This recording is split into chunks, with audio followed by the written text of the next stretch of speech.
देखने गया और एक तो मास्टर आदमी था, वो तो पकड़ पकड़ के ले जाने में माहिर था। दोनों गए पिक्चर हॉल में बैठे, पिक्चर चल रही थी, तो एक दोस्त को मजा नहीं आ रहा था जो पहली बार गया था, क्योंकि उसे अनुभव था नहीं पिक्चर का, तो उसे मजा नहीं आ रहा था, तो बार बार उसे खोदे पड़ा था, मजा नहीं आ रहा, टिकट कटवा दिया 200 रुपए का, आनंद नहीं आ रहा है। तो जो मास्टर आदमी था पिक्चर का, जिसको पिक्चर देखने का बड़ा अनुभव था, तो उसने बोला कि टेंशन ना ले, फिल्म के बीच में 1, 2, 3 सीन ऐसा जरूर आएगा, चाहे बकवास से बकवास फिल्म हो, आता ही है। 1, 2 सीन, 2, 3 सीन ऐसे जरूर आएंगे कि पैसा तेरा वसूल हो जाएगा।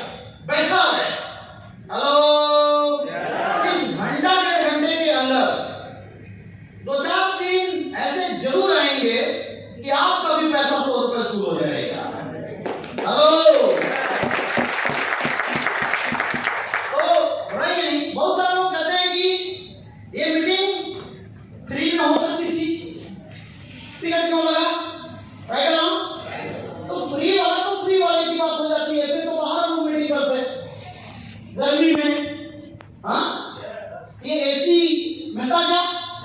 इस तरह की शानदार कुर्सी, चेयर, इस तरह का माहौल मिलता, और शायद हम लोग इतने लोग बाहर होकर के इकट्ठा और इस तरह की अगर मीटिंग कर दें तो सारे लोग बाहर नजर नहीं आएंगे, आधे घंटे बाद सारे लोग अंदर नजर आएंगे, राइट और रॉन्ग? प्रशासन उठा के ले जाएगी, तो बाहर ही नहीं कर सकते। तो आप ही को बिठाने के लिए, आप ही को थोड़ा ठंडा रखने के लिए, ताकि दिमाग में सारी बातें सही सही जाएं, इसलिए 100 रुपए का टिकट कटा है। इसके बाद भी कुछ लोग कहते हैं कि नहीं, ये जो लोग अभी आगे आए हैं, ये लोग पैसा कमा रहे हैं, तो क्या ये लोग नहीं मैनेज कर सकते? तो मैं आप लोगों से कहना चाहूंगा कि स्कूल में, कॉलेज में हम लोग पढ़ाई करते हैं, जितने फ्री वाले स्कूल हैं उसमें कैसी पढ़ाई होती है आप भी जानते हैं, और जिसमें फीस लगती है उसकी पढ़ाई कैसी होती है, होते हैं ना दबादब। तो आपको बताता हूँ, एक बार की घटना है, दो दोस्त एक होटल में घुसे, तो होटल के बाहर लिखा हुआ था कि एक तरफ फ्री में मिलता है और एक तरफ पैसे से मिलता है। तो दोनों चला, घुस गए, किधर घुसेंगे? फ्री वाले में घुसे। 1 किलोमीटर चले, आगे फिर 2 गेट मिला, वहां पे लिखा था कि एक तरफ देसी घी, शुद्ध देसी घी का व्यंजन मिलता है और एक तरफ डालडा। तो दोनों कहां घुसेंगे? हम लोग होते तो कहां घुसते? देसी घी वाले में घुस गए। फिर 1 किलोमीटर चले, आगे बढ़े, फिर 2 गेट मिला, वहां लिखा था कि एक तरफ चाइनीज, अमेरिकन, मतलब फॉरेन, फॉरेन डिश मिलते हैं और एक तरफ इंडिया वाला मिलता है। तो दोनों सोचे कि इंडिया का तो डेली खा ही रहे हैं, आज घर मजा ले लेते हैं। घुसे, 1 किलोमीटर चले, गेट के बाहर निकल गए। 3 किलोमीटर चलने के बाद गेट के बाहर, बड़ा गुस्सा आई। इसके बाद उधर से अंदर आना भी नहीं था, एंट्री थी, एग्जिट था बाहर, एंट्री नहीं थी। फिर घूम के 3 किलोमीटर आए, और जहाँ रिसेप्शन वाले बैठते हैं, मैनेजर वगैरह, वहां आके पूछे कि मजाक करते हो क्या, बदतमीजी है? बोले क्या हुआ? बोले लिखा था फ्री में मिलेगा, देसी घी का मिलेगा, अमेरिकन मिलेगा। 3 किलोमीटर चलाए, इसके बाद क्या मजाक है? बोला एक तो देसी घी का खाएगा, दूसरे अमेरिकन खाएगा, और तीसरे फ्री में खाएगा। फ्री वालों का यही होता है। तो फ्री वाले बाहर निकल जाते हैं। तो फ्री वालों में क्या होता है, बात समझ में आई? क्लियर हो रहा है? तो वो तो नहीं चाहिए ना फ्री वाला, इसीलिए टिकट काटा गया है। तो बैठे रहिए, मामला सेटलमेंट हो जाएगा। क्लियर है? कुछ लोग मुंह फुला के बैठे हुए हैं, मैं देख रहा हूँ, कब से 2-3 लोग पलट के देखा हूँ, ऐसे वीडियो मैं बैक करके देख रहा था, तो कुछ लोग एकदम नाराज होकर बैठे हुए हैं, ऐसे घूर रहे हैं। वो सोच रहे हैं कि ऐसे घूरेंगे, ऐसे नाराज होकर बैठेंगे तो टिकट का पैसा वापस मिल जाएगा। उधर तो बंदा टिकट काट रहा, तो वो है ही नहीं, देखिए उधर बंदा फरार। अब आप घूरिए चाहे गुस्साइए, मुंडी पटक के सुनिए, और चाहे टिकट वाला साइड आ गया। कबूल कर लीजिए, राइट और रॉन्ग? क्योंकि देखिए माइक का ये जो डर है मौत के बाद, कहते हैं कि मौत के बाद सबसे ज्यादा अगर डर किसी चीज का होता है तो वो माइक का होता है। एक तो सामने वाले को 1 घंटा आपसे बात करनी है, एक तो मौत के बाद दूसरा डर इसका कहते हैं सांप की तरह है। जो पहला बंदा होता है पहली बार, कोई पहली बार बंदा अगर उसे खड़ा कर दिया जाए और ये माइक दे दिया जाए तो समझ रहे हैं क्या क्या होता है?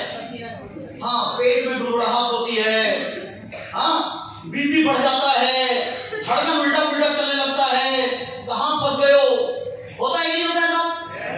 एक तो ये डर है, तो एक तो ये डर हमारे सामने खड़ा है और उसके बाद भी अगर कोई व्यक्ति इधर से उधर से उधर से ऐसे कोई घूरता हुआ नजर आए,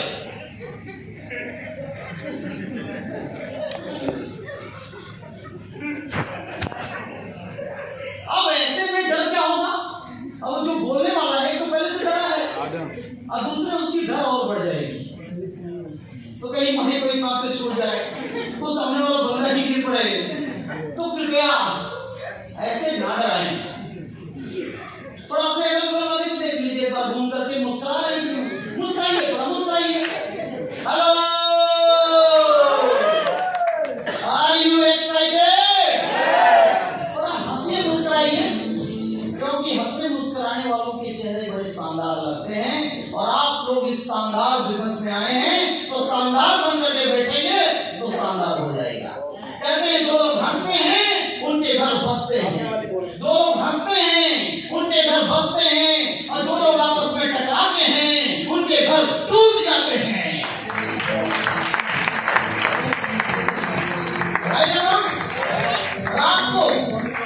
रात को 1 बजे जाइए घर पे काम कुम करके, थोड़ा बिजी होके, मैडम गेट खोलें, पहली नींद आई थी, बच्चे ने परेशान वैसे दिन भर किया था और पति देवता 12 घंटे की ड्यूटी, सुबह शाम दोपहर खाना और इसके बाद भी आलस्यम। 1 बजे घर जाइए और जा करके अपनी मैडम को बोलिए लेट करती हो, गेट नहीं खोलती हो सही से, बदतमीज कहेंगी,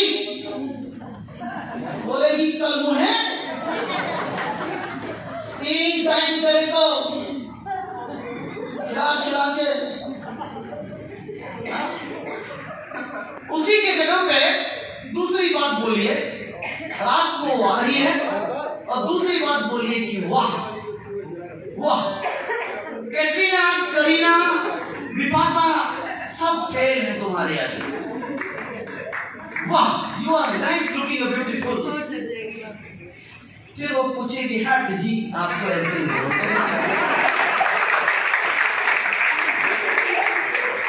फिर अंदर आने के बाद बोलेगी रात को कि 1 बजे फटाफट हाथ और धो लीजिए, ये बताइए कि रोटी खाने का मन है कि पराठा खाने का मन है कि पूरी खाने का मन है, दबा दब जो खाने का मन है ऑर्डर कर दीजिए, दबा दब मिल जाएगा। जो लोग हंसते हैं उनके घर बसते हैं और जो आपस में टकराते हैं उनके घर टूट जाते हैं। ये केवल जेंट्स पे नहीं लागू करता है, ये माताएं बहनों पे भी लागू करता है। आप भी यही अगर डायलॉग बोलेंगे कि वाह तुम तो मेरे सलमान खान, अरबाज खान, सनी देओल लग रहे हो, तो वो भी कहेंगे कि तेरे लिए चैन बनवा दे। तो हंसते मुस्कुराते रहिए, हंसते मुस्कुराते रहेंगे तो बात बनती रहेगी, राइट और रॉन्ग? हाँ, हंसने के दिन हंसिएगा। अब ये नहीं कि मैंने कह दिया हंसना है तो मैं कोई सीरियस बात भी कर रहा हूं तो फिर कोई मामला गड़बड़ हो जाएगा। हंसने के दिन हंसिए और सीरियस होने के दिन सीरियस होइए, राइट और रॉन्ग? तो बात शुरू की जाए। तो मेरा परिचय नाम अरविंद कुमार दुबे है, रहने वाला मैं बेसिकली बनारस का हूँ। बनारस के बगल में एक जिला है, बनारस से कट करके बना हुआ है चंदौली, वहीं का मैं मूल निवासी हूँ। इस बिजनेस में करीब 10 साल हो गए हैं। आज इस बिजनेस में मैं पूरी तरीके से आरसीएम ही करता हूँ। आज मेरे पास आज कोई काम नहीं है, I have any work, only I have RCM business. एक ही काम है, सुबह उठना जय आरसीएम, रात को सोना जय आरसीएम। आज इससे कार भी अचीव किया हूँ, अभी लुधियाना में 15 लाख का घर भी बनवाया हूँ। आज इसी से सब कुछ चल रहा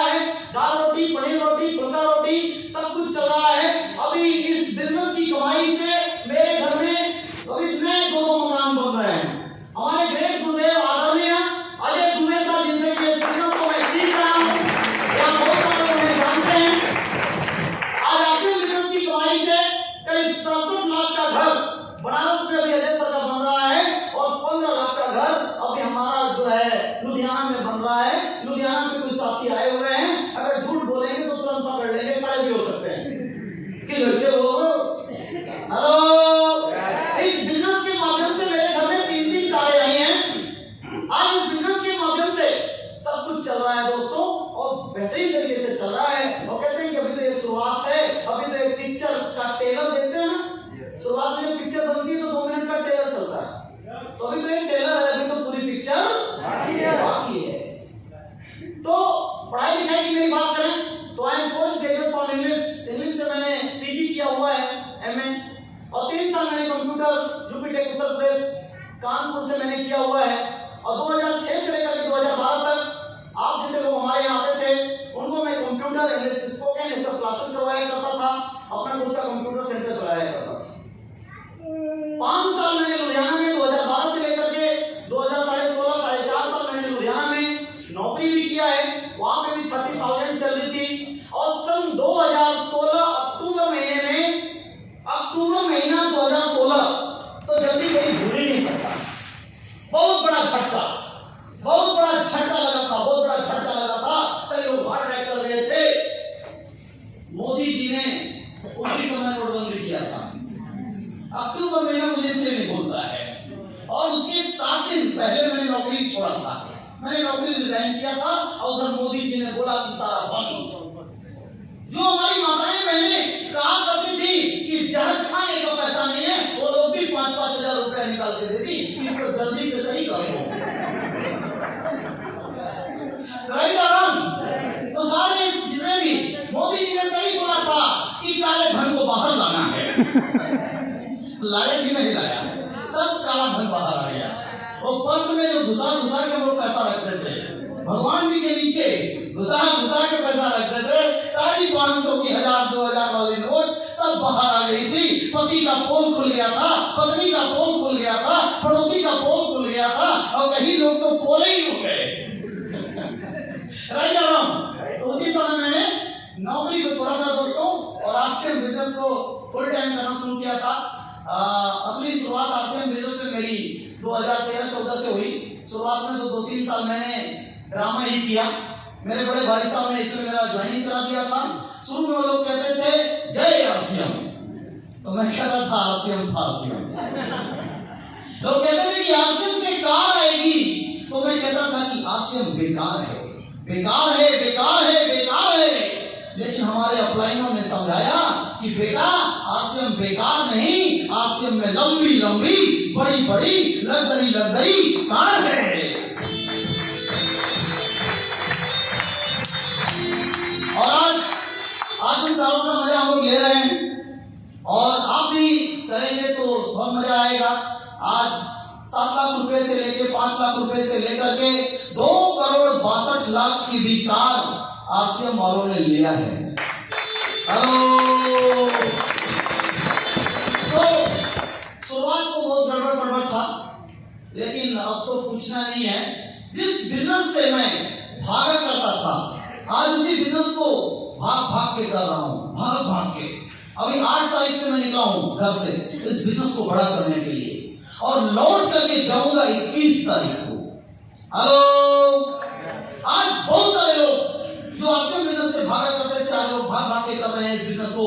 हमारे बीच में जेपी मौर्य जी हैं, आज महीने में 10-10 दिन गायब रहते हैं, फरीदाबाद से कभी मुंबई कभी जलंधर जाकर के बिजनेस करते हैं। हमारे बीच में विशाल जी हैं, आज महीने में 10 दिन 12 दिन बाहर का बिजनेस करते हैं। हरिओम चौबे जी आईटी अचीवर हैं, जो घर से 10 दिन रह करके बाहर बिजनेस करते हैं, बाहर अपने बिजनेस के विस्तार के लिए लोग जाते हैं। तो जिस बिजनेस से हम लोग भागा करते थे दोस्त, आज उस बिजनेस को हम लोग भाग करके कर रहे हैं। हेलो, तो शुरुआत तो बहुत गड़बड़ था। शुरुआत जब कोई कहता था जय आरसीएम सुबह उठ के, तो मैं एक ही चीज बोला करता था कि अरे बेटा, सुबह का समय है, जय राम बोल लो, जय श्री कृष्ण बोल लो, ये जय आरसीएम क्या चक्कर है? तो हमारे अपलाइनों ने समझाया कि जय आरसीएम का मतलब ही होता है, आर का मतलब होता है राम, सी का मतलब होता है चरित्र, और एम का मतलब होता है मानस। रामचरित्र मानस से तो बोल रहे हैं।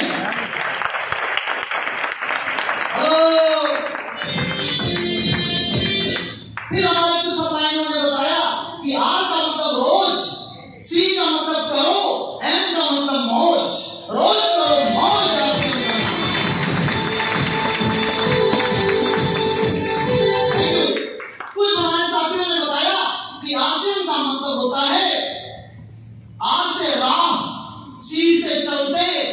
से मुलाकात।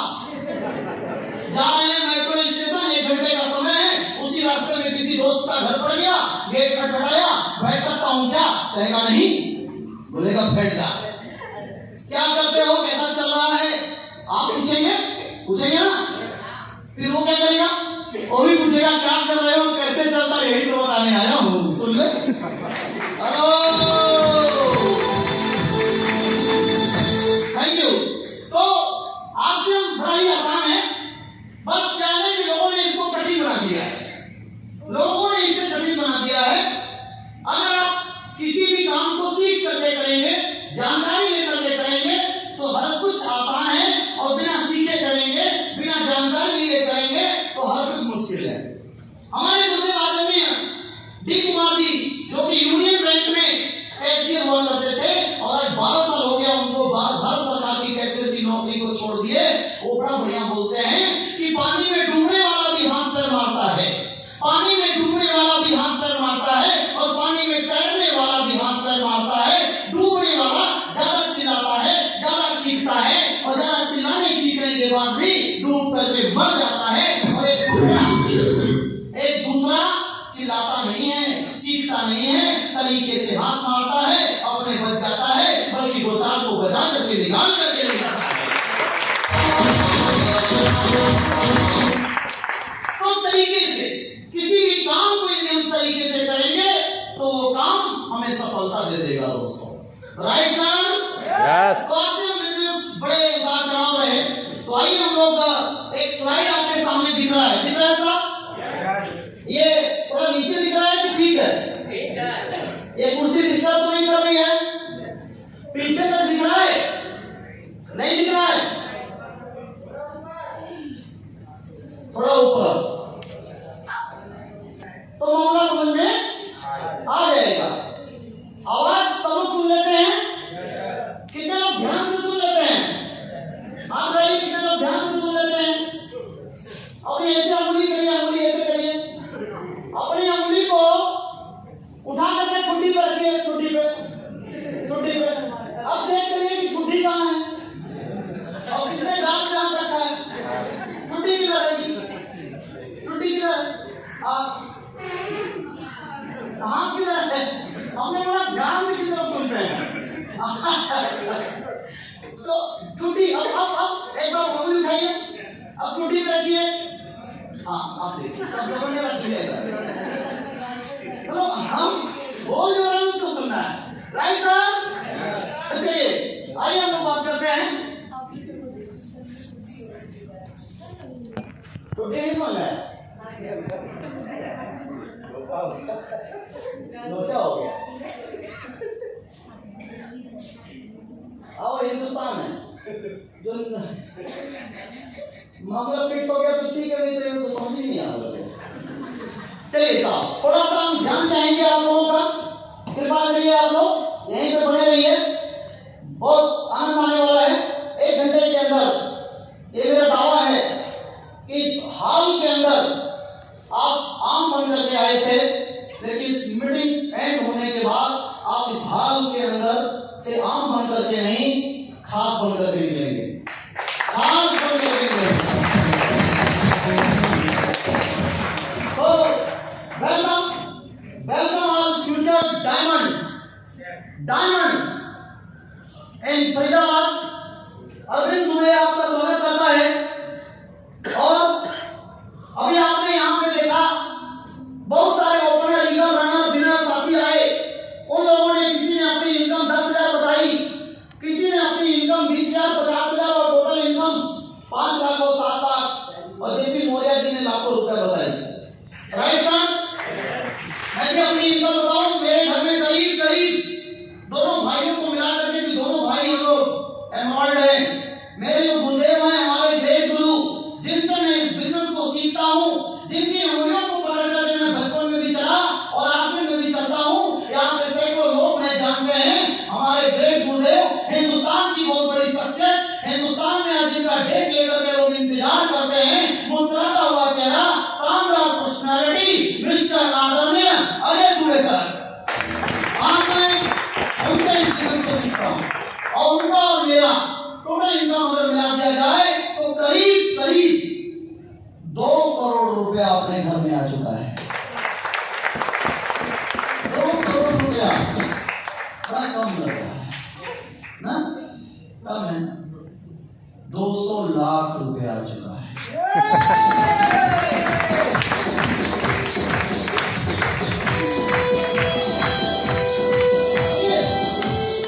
200 लाख, हाँ दम है। 200 लाख, 200 करोड़ है ना, थोड़ी बड़ी बात। 2 करोड़ रुपए के करीब मेरे घर में आ चुका है दोस्तों। तो आइए हम लोग समझते हैं इसको। तो आपने भी देखा 10 लाख 20 लाख 50 हजार 1 लाख 10 लाख 20 लाख 50 लाख कमाने वाले लोग हैं, लेकिन दोस्तों आप इससे ऊपर जा सकते हैं। आप इससे ऊपर जा सकते हैं और आप भी कमा सकते हैं। आप भी अपने घर में कार बंगला सब कुछ ला सकते हैं बिजनेस के माध्यम से। आप भी पूरे हिंदुस्तान में छा सकते हैं। आपने देखा यहाँ पे माला फूल पड़ रहा था, तालियां बज रही थी। ये चीज आपके साथ हो सकता है। यहाँ पे देखिए क्या लिखा हुआ है, पढ़िए इसको। एक सुनहरे भारत की ये छोटी सी झांकी है, अभी जमीन में यूं भरी है, ऊपर शीश महल का बनना बाकी है। तलवारों के धार लगा लो, तलवारों के धार लगा लो, इरादों को फौलादी बना लो। अभी तक तो अभ्यास हुआ है, अभी लड़ाई बाकी है, अभी लड़ाई बाकी है। अभी तो छोटी छोटी इनकम आ रही है। मैंने बोला ना कि अभी तो सब ट्रेलरबाजी हो रही है, अभी तो फिल्म बनना बाकी है। तो देखिए आरसीएम बिजनेस, 3 चीजों को समझना है मेरे दोस्त। इस व्यक्ति को ध्यान से देखिए, ध्यान से देखिए क्या कर रहा है। कभी इधर देख रहा है, कभी इधर देख रहा है, कभी अपना मत्था नोच रहा है, पता नहीं ये क्या कर रहा है। देख रहा है इसको, दिख रहा है ना, ये पता नहीं क्या कर रहा है। ये आरसीएम में ज्वाइन हो चुका है, ये बंदा आरसीएम में ज्वाइन हो चुका है। इस बंदे को किसी ने कहा कि कोट पैंट टाई पहनोगे तो कामयाब हो जाओगे। ये कोट पैंट टाई पहन लिया, लेकिन फिर भी इसको समझ में नहीं आ रहा है कि कामयाब कैसे होंगे। टेंशन में बहुत सारे लोग 10 साल से कोट पैंट टाई पहन के घूम रहे हैं, कामयाबी नहीं आई। और इसी की तरह अपना कपड़िया नोच रहे हैं। ये क्या करे, ये क्या करे कि इसको समझ में आ जाए कि आरसीएम क्या है और आरसीएम में सफलता कैसे आती है। इसको आज बैठ करके, इसे आज बैठ करके शांति से ये समझना पड़ेगा कि RCM what, why and how. RCM क्या है, आरसीएम क्यों करना है और आरसीएम कैसे करना है। अगर ये आज बैठ करके शांति से ये समझ ले तो आज माजरा सब समझ में इसको आ जाएगा। और आप भी बैठ के समझ लें तो आपको भी माजरा सारा समझ में आ जाएगा। राइट, तो समझ लिया जाए। तो आइए हम समझते हैं कि आरसीएम क्या है। क्या है आरसीएम? चेंज। क्या है? चेंज। आरसीएम चेंज है, एक बदलाव है, एक परिवर्तन है। और परिवर्तन इस सृष्टि का नियम है। जिन भी लोगों ने परिवर्तन को एक्सेप्ट किया वो लोग अमीर बन गए, वो लोग टॉप पे चल गए, वो लोग इस जिंदगी में नौनिहाल हो गए। और जिन लोगों ने परिवर्तन का विरोध किया वो लोग गर्त में खो गए, गहराइयों में खो गए, बर्बाद हो गए। लेमार्क्वाद और डार्विनवाद, लेमार्क्वाद और डार्विनवाद इंटरमीडिएट की किताब पढ़ी, उसमें लिखा हुआ है कि जिन लोगों ने अपने आप को स्थिति के हिसाब से अपने आप को परिवर्तित कर लिया वो लोग इस जीवन में कामयाब हो गए। और जिन लोगों ने परिवर्तित नहीं किया वो लोग विलुप्त हो गए। Right along. आज देखिए नोकिया वालों को, नोकिया वाले कहां चले गए? खत्म हो गए, क्योंकि उन लोगों ने अपने प्रोडक्ट में परिवर्तन नहीं किया। देखिए अम्बेसडर वालों को, अम्बेसडर कार कहां चली गई? खत्म हो गई, क्योंकि उसने अपने प्रोडक्ट में परिवर्तन नहीं किया। तो जो परिवर्तन नहीं करते हैं दोस्तों वो खत्म हो जाते हैं। तो आरसीएम बिजनेस एक चेंज है। ध्यान से देखिए, पहले खाना ऐसे बना करता था। समझ आ रहा है मेरी बात? पहले इधर वाला, पहले खाना ऐसे चूल्हे पे बना करता था, पाथी और लकड़ी से बना करता था। लेकिन अब खाना कैसे बनता है? ये मैडम को देखिए, ये मैडम मोबाइल में यूट्यूब पे देख रही हैं कि कैसे पकवान बनाना है और दबा बनाई पड़ी। पहले चूल्हे पे खाना बनता था, अब क्या हो रहा है? अब सिलेंडर भी गायब हो रहा है,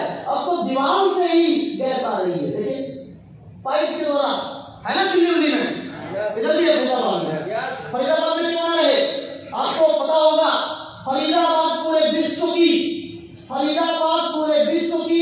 विश्व का 8वां ऐसा शहर है जो बहुत तेजी से डेवलप हो रहा है। पूरे विश्व का 8वां ऐसा शहर डेवलपमेंट में, और भारत का 3रा ऐसा शहर है जो तेजी से डेवलप हुआ है।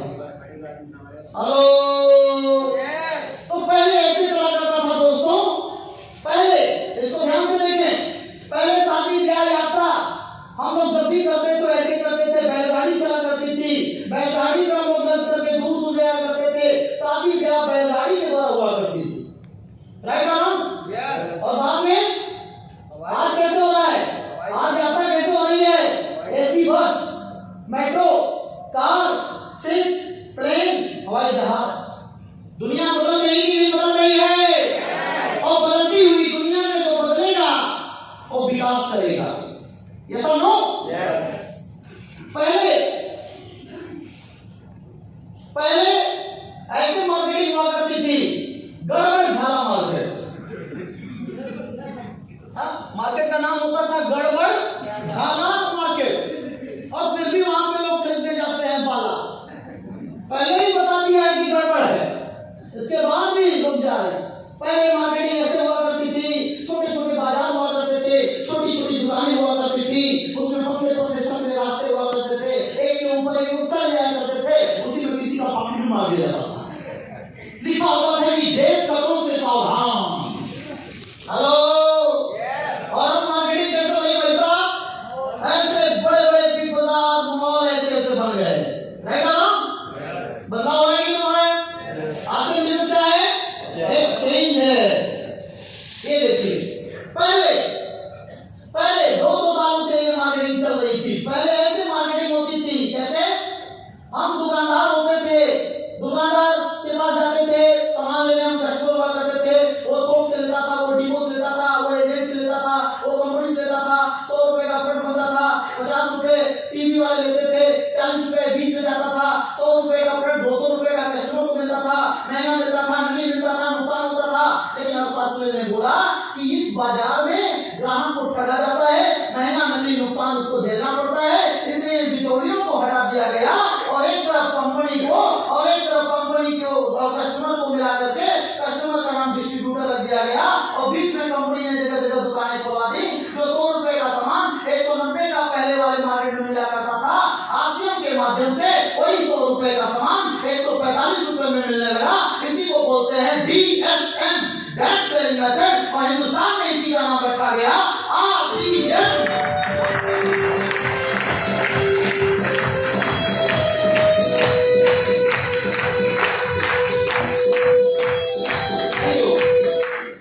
बात समझ आ रही है?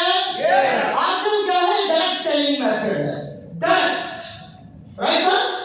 तो पहले ऐसे चला करता था और आज ऐसे चल रहा है दोस्तों। आपने अभी समझा कि आरसीएम क्या है? समझा आपने? आरसीएम क्या है? बदलाव, एक परिवर्तन है, राइट सर? अब आइए लोग देखते हैं vision of the RCM. RCM हमें करना क्यों है? क्यों करे आरसीएम?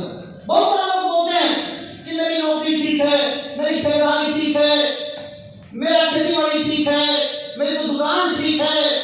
लेकिन मैं आप सारे सज्जनों से कहना चाहता हूं कि आज नहीं तो कल, कल नहीं तो परसों, 2 साल बाद आरसीएम में आपको आना पड़ेगा, आना पड़ेगा। बाहर वाले जितने लोग कहते हैं कि आरसीएम बेकार है, उन सारे लोगों को आरसीएम में आना पड़ेगा। हेलो, क्यों आना पड़ेगा ये समझिए। Vision of the direct selling in India. India में इसका क्या स्कोप है, इसको आप देखें। विजन का मतलब होता है, और vision is the mental picture of the future.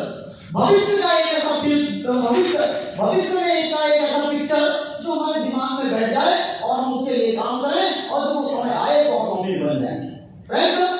इसे विजन बोलते हैं। तो इसका विजन क्या है इंडिया में? एक किताब है, 21वीं सदी का व्यवसाय, रॉबर्ट टी कियोसाकी विश्व के 21वें नंबर के अमीर व्यक्ति रहे। उनकी एक किताब है, उन्होंने इस किताब को लिखा है, उन्होंने बहुत सारी किताबों को लिखा है। उन्होंने क्या लिखा है कि direct selling is the The business of 21st century. Direct selling, the business of 21st century. 21वीं सदी का सबसे बड़ा व्यापार डायरेक्ट सेलिंग है। ये किताब बोल रही है। ये किताब इंटरनेशनल किताब है। ये देखिए, ध्यान से इसको पढ़िए। 21वीं सदी की सबसे बड़ी क्रांति डायरेक्ट सेलिंग उद्योग। नए साथी हमारे पहली बार नए साथी कितने लोग आए हुए हैं? एक बार प्लीज हाथ उठाएं। एक बार जोर तालियां लोग बजा देंगे साथी।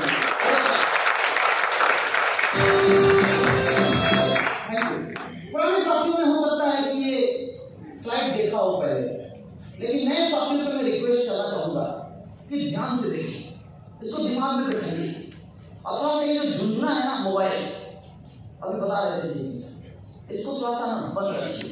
बंद ही है। थोड़ा सा दिमाग में फीड करिए, यहीं पे रखिए। 100 रुपए का टिकट कराए हैं ना, तो मैंने बोला ना 2-3 सीन अच्छा चलाऊंगा, तो ये चल रहा है ऐसे। आप लोग सोच रहे हैं कि आगे चलाएंगे, ऐसा हो कि आगे करते करते पूरा बैटरी खत्म हो जाए, आप बोलेंगे सीन तो नहीं रहा है। हेलो, तो ये देखिए 21वीं सदी की सबसे बड़ी क्रांति डायरेक्ट सेलिंग उद्योग। अरे जिस मीटिंग में आप बैठे हुए हैं, जिस मीटिंग के हॉल में आप बैठे हुए हैं, 21वीं सदी में आप बैठे हुए हैं, और 21वीं सदी की सबसे बड़ी क्रांति ये बिजनेस है। और ये मैं नहीं बोल रहा हूं, टॉप 10 ग्लोबल मार्केट 2017 की ये रिपोर्ट बोल रही है। Right sir?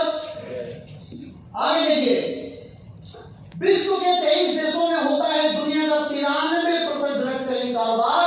उसमें इंडिया 2014 में 22वें नंबर पे थी। 22वें नंबर पे इसको पाया गया जहां पे डायरेक्ट सेलिंग सबसे ज्यादा दर्ज किया गया। लेकिन दोस्तों, अभी एक बहुत बड़ी घटना घटी है हिंदुस्तान में, जहां पे पिछले 2 सालों में कोरोना ने अच्छे लोगों का कमर तोड़ दिया। दुनिया में, पूरी दुनिया में त्राहिमाम मचा हुआ था। नौकरियां लोगों की जा रही थी, लोगों के व्यापार ठप हो रहे थे। उस समय इस डायरेक्ट सेलिंग इंडस्ट्री में एक चमत्कार हुआ। और चमत्कार क्या है? ध्यान से पढ़िए इसको। उदयपुर सिटी 20 जुलाई को एक रिपोर्ट आई, 3 नंबर पेज पे दैनिक नवज्योति ने छापा कि भारत की वैश्विक विश्व में भारत की वैश्विक डायरेक्ट सेलिंग रैंकिंग में सुधार 15वें स्थान पे पहुंचा हिंदुस्तान।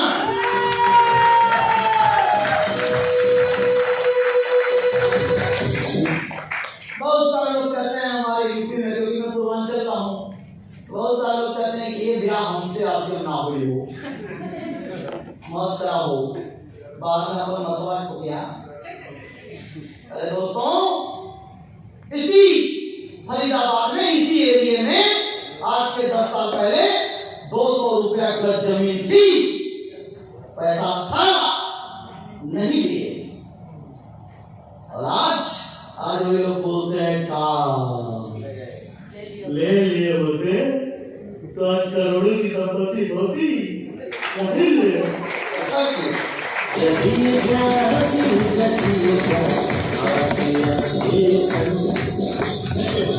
अच्छा किए नहीं लिए। यही चीज यहां भी होने वाला है। 10 अक्टूबर को एक आदमी आया हुआ था एक हॉल में, आरसीएम के बारे में बताया जा रहा था। मैंने नहीं किया, अच्छा किए, इसीलिए कार नहीं है बड़ी सी, मेरा पड़ोसी कर लिया। तो कृपया वो गलती ना करें, नहीं तो फिर जिंदगी में एक चीज आएगा, क्या? काश। बड़ा दर्द होता है काश आता है तो। Right sir? तो समझे इसको, ये बहुत तेजी से बढ़ता हुआ व्यापार है दोस्तों। आगे देखिए, India direct selling industry record $2.47 billion sale in 2019, rank 15 global.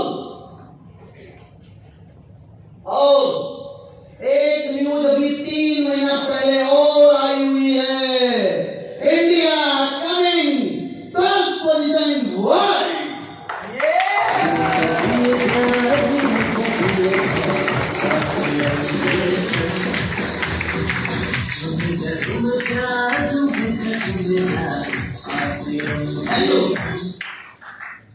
Corona काल के पहले 2 साल पहले कहाँ था? 22वें नंबर पे। अभी कहाँ आ गया? 12वें नंबर। कितने कंट्री को हमने लीड किया? 10। कितने कंट्री को हमने पछाड़ा? 10। कितने कंट्री को हमने पछाड़ा? 10। कितने कंट्री को हमने पछाड़ा?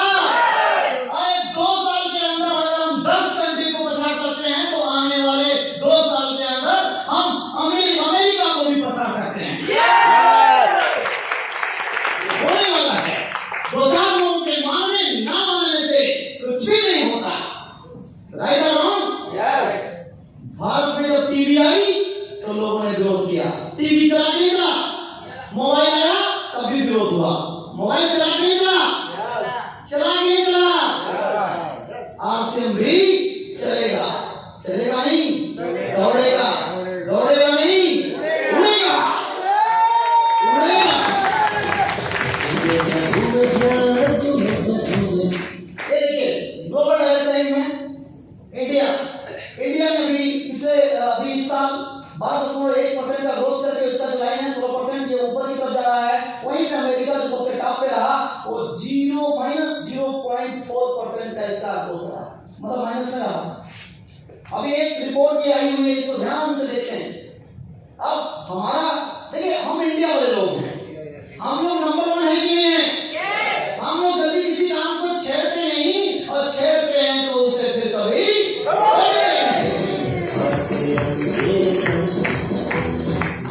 यहाँ 22 साल का लड़का जब बोला जाता है कि शादी ब्याह के लायक हो गया है तो थोड़े हुआ, लेकिन जब शादी करता है तो 7 फेरे लेता है और कहता है 7 जन्म जिएंगे तेरे साथ।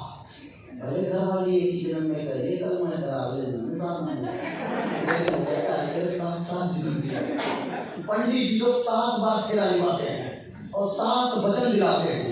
तो हम हिंदुस्तान के लोग हैं, हम जल्दी किसी चीज को छेड़ते नहीं हैं, और छेड़ते हैं तो फिर उसे पंडित जी को बुला करके कथा पोथी करा करके लड्डू वड्डू बांट करके पूरा धुआं निकाल देते हैं, और इसके बाद काम को करते हैं तो फिर उसका वारा न्याय कर देते हैं। हम जल्दी पाकिस्तान वालों को छेड़ते हैं। पाकिस्तान वाला बच्चा है, नाती है, पोता है, सनाती है हम लोगों का, हम लोग कभी से छेड़ते हैं? नहीं छेड़ते, बड़े कांड करते हैं सबको सब। लेकिन जब अपने पे हम आते हैं तो हम ऐसा स्ट्राइक करते हैं, ऐसा स्ट्राइक करते हैं कि पूरी दुनिया देखती रह जाती है। वतना भी स्ट्राइक सर्जिकल यस, हम छेड़ते नहीं हैं, और हमें कोई छेड़ता है तो हम उसे छोड़ते भी नहीं हैं। हम लोग नेटवर्किंग को छेड़े नहीं थे, लेकिन हम छेड़ दिए हैं तो हम छोड़ेंगे नहीं। अब तो अमेरिका का भी वाट लगा देंगे, तो हमारा कंपटीशन नंबर 1 से है, नंबर 1 है। अरे देखिए, यूएसए वर्सेस अमेरिका और इंडिया सेल फोरकास्टिंग, यहाँ पे क्या दिखा रहा है? ईयर 2037 में इंडिया का जो टर्नओवर जाने वाला है वो 37,528.47 मिलियन डॉलर होने वाला है, और यूएसए का जो टर्नओवर होगा वो 33,356 होने वाला है। मतलब कि 2037 तक हम विश्व की जितनी भी कंट्री हैं, अमेरिका को भी हम लोग ओवरटेक कर जाएंगे डायरेक्ट सेलिंग में।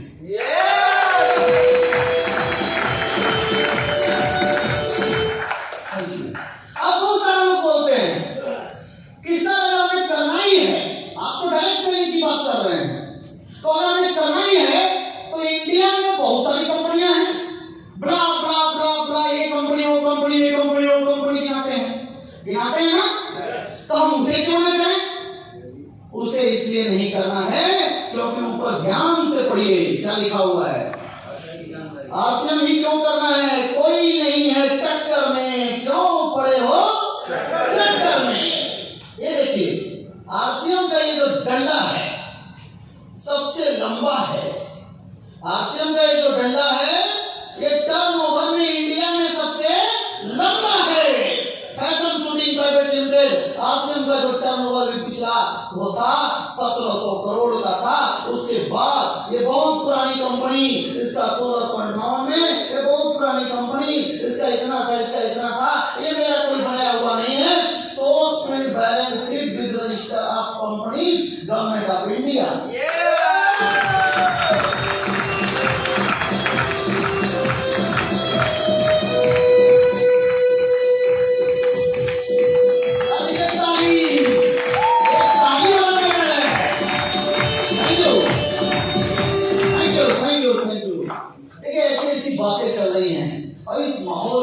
करके यदि ताली ना बजे तो फिर तो मामला गड़बड़ है।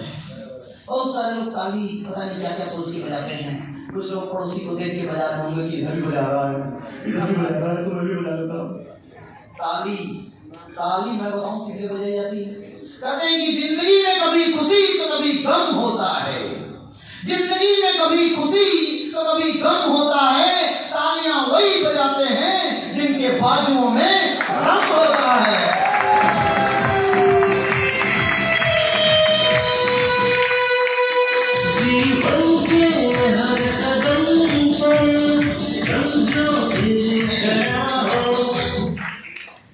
तो बात समझ आ रही है? एक्शन क्यों करना है? क्यों करे एक्शन? क्योंकि कोई नहीं है टक्कर में। क्यों पड़े हो चक्कर में? बड़े सारे बन जाने वाले लोग हैं। अरे यहाँ रिपोर्ट दिखाने वाले लोग मुझे हमारी बातें करते हैं। हमारी बातें करने से होता है कि रिपोर्ट दिखाने से। आगे बढ़ते हैं। 2037 बहुत सारे लोग कहते हैं कल ही मैं उतरा हो या कहीं में था, हाँ मैं नोएडा में था। एक भाई साहब 30 साल के थे, तो बोले कि 2037 तक हम कितने साल के हो जाएंगे? हम कि आपकी उम्र है, जोड़ लो 2037 तक कितने हो जाएंगे? वो 30 साल के हैं तो 46-47 साल के हो जाएंगे। अच्छा आरसीएम करेंगे तब भी 47 साल के होंगे, और आरसीएम नहीं करेंगे तब भी 47 साल के होंगे। होंगे कि नहीं होंगे?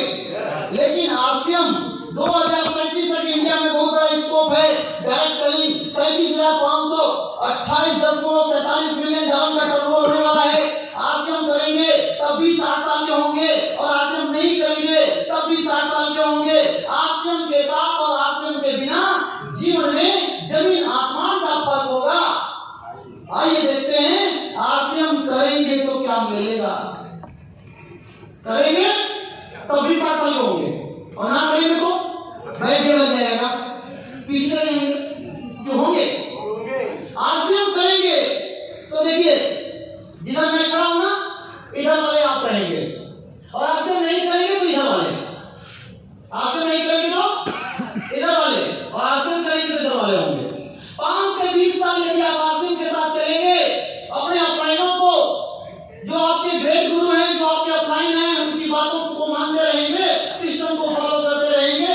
जैसे जेपी मौर्य जी यहाँ पे अपलाइन हैं, बहुत सारे यहाँ पे रॉयल्टी अचीवर हैं, सारे लोग सीनियर हैं, उनका अनुभव है, उनकी बातों को मान के चलते रहेंगे तो क्या होगा? गुरुदेव की संज्ञा मिलेगी, पैसा आपके पीछे भूसी की तरह आएगा। और आरसीएम नहीं करेंगे तो 5 साल 20 साल तब भी बीतेगा, ये वाली स्थिति होगी। सर पे हाथ रख करके थकी हारी जिंदगी होगी, घर में कोई इज्जत नहीं होगी। 60 साल के हो जाएंगे, पैसा नहीं कमाएंगे तो इज्जत होगी?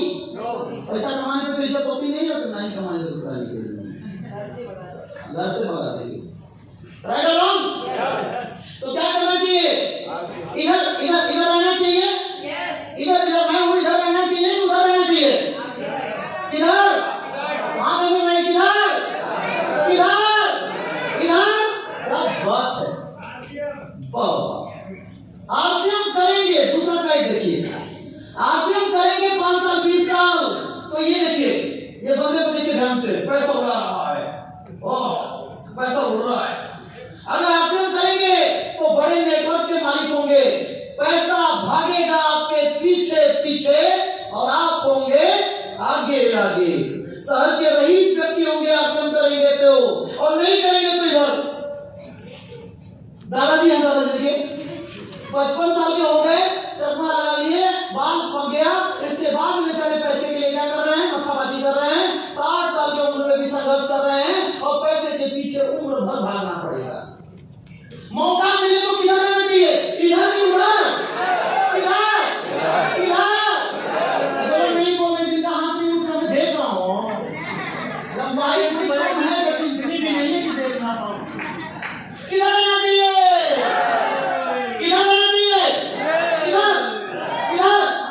उधर जा रहा हूँ,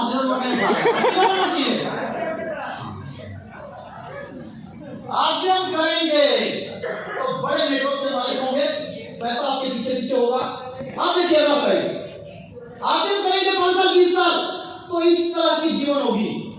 आयु आपका कम दिखेगा, चेहरे पे खुशी होगी, चेहरे पे लाली बात छाई होगी, 40 साल के होंगे, 50 साल के होंगे, 60 साल के होंगे, फिर भी चश्मा लगा के जब निकलेंगे ना, बाल और टाई लगा करके, अकाउंट भरा होगा, हाँ करोड़ों रुपए अकाउंट में होंगे, शानदार लाइफ स्टाइल होगी। हमारे गुजरे आदमी अजय दुबे सर कहते हैं कि अगर एक 60 साल का बुढ़ा है और उसके अकाउंट में खचाखच पैसा भरा हुआ है, तो ब्लैक कलर का चश्मा लगा के, बाल डाई करा के, बाल अगर झड़ गया तो जमवा के, काला चश्मा लगा के, और जब कार से निकलता है तो स्टाइल मार के चलता है जैसे 18 साल का छोकरा हो।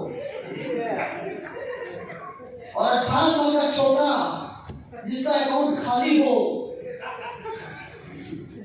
घर वाली उधर ठोक रही हो, फैक्ट्री वाला उधर ठोक रहा हो, माता पिता उधर ठोक रहे हो कि लेके चले पैसा नहीं भेजते हो, पाल पोस के बड़ा कर दिए, तुम्हारी माँ आ गई, उधर भी झेल रहा है। 15,000 सैलरी आई, डिमांड बहुत ज्यादा, तो मालूम क्या करता है, ऐसे चलता है।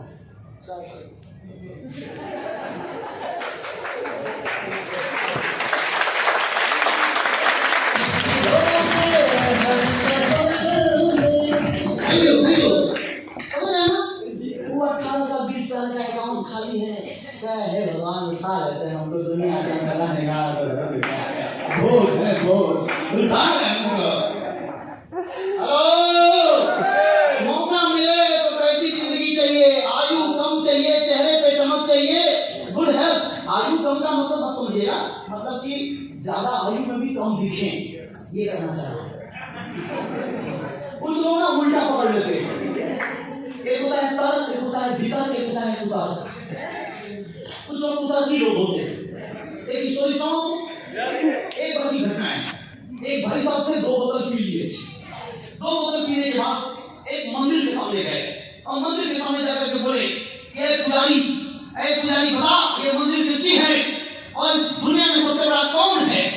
तो मंदिर भगवान राम की थी। तो पुजारी बोला कि सबसे बड़े राम। तो बोला कि सबसे बड़े राम है तो धरती पे क्यों पड़े हैं? अगर सबसे बड़े राम है तो धरती पे क्यों खड़े हैं भाई? तो बोला फिर धरती बड़ी। पुजारी बोला कि फिर धरती बड़ी। बोला अगर धरती बड़ी तो शेष नाग के फन पे क्यों खड़ी? बोला फिर नाग बड़ा। बोला अगर नाग बड़ा तो शंकर जी के गले में क्यों पड़ा?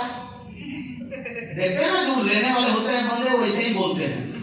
आप देखिएगा, हम तो पंजाब में रहते हैं और हरियाणा है, पंजाब हरियाणा में तो कुछ नहीं, शाम को तो भैया बिजी हूँ। शाम को 8 साढ़े 8 बजे के बाद जिसने बोल दिया कि बहुत बिजी हूँ, घर पे हूँ लेकिन बिजी हूँ, तो समझ जाइएगा 40-50% लोग तो कहाँ बिजी रहते हैं, वो तो बताने की जरूरत है ही नहीं रहता, क्योंकि मैं भी पंजाब में ही रहता हूँ। तो लेने के बाद तो इंग्लिश अगर कभी ना बोलने आए वो भी इंग्लिश बोलता है। एक हमारे बड़े भाई जो अजय सर हैं, उनका एक मित्र था मुलायम, उसका नाम था। एक बार वो बनारस में गया, घूम रहे थे 2-3 लोग, तो 2-3 अंग्रेज आए। एक हस्बैंड वाइफ थे, बच्चे थे। तो हस्बैंड वाइफ अंग्रेज ने पूछा उस बंदे से, मुलायम से, तो मुलायम जो था वो 3 साल हाई स्कूल फेल, वो मतलब सर्टिफिकेट उसका मिला ही नहीं। बोर्ड ने कहा कि तू रहने दे, तेरा नहीं पूरा हो गया। तो अंग्रेज ने उससे पूछा कि सर वेयर इज संकट मोचन? अंग्रेज ने पूछा कि सर वेयर इज संकट मोचन? तो जो मुलायम सिंह थे, अपने मुलायम सिंह थे, अपने उधर वाले बनारस वाले, इधर साइड के वाले नहीं, तो मुलायम सिंह उनका नाम था। तो उसने बोला क्यों संकट मोचन, गो सीधा घूमी घुमाए चले 3 किलोमीटर घूमी जाए, सामने इस संकट मोचन, सामने इस संकट मोचन। अंग्रेज और अंग्रेज का परिवार ऐसे मुंह खोल के देख रहा था। ये कौन सी इंग्लिश है, यूके है कि यूएस है? इंग्लिश कौन सी है? बाद में हमारे बड़े भाई साहब ने पूछा कि मुलेमा बड़ा तेरी खतरनाक इंग्लिश है, दोबारा बोल दो। तो बोला कि दोबारा हमारा दादा नहीं बोल सकता, हम क्या बोलेंगे? हम जो एक बार बोल दिए तो बोल दिए, बात खत्म, राइट? तो ऐसे ही तो वो बोला कि अगर सबसे बड़े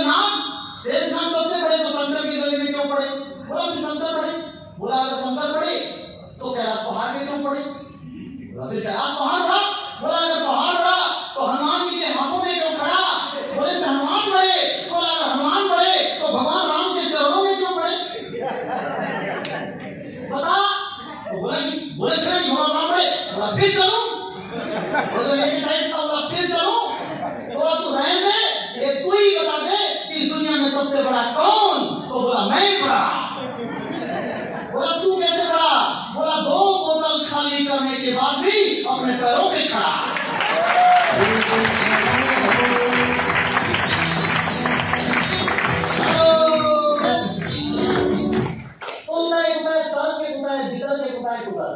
मैं कहूँ कि ले जा भाई साहब कहे ना मैं ना मानू। मैं बोलूँगा देखो है कि नहीं है?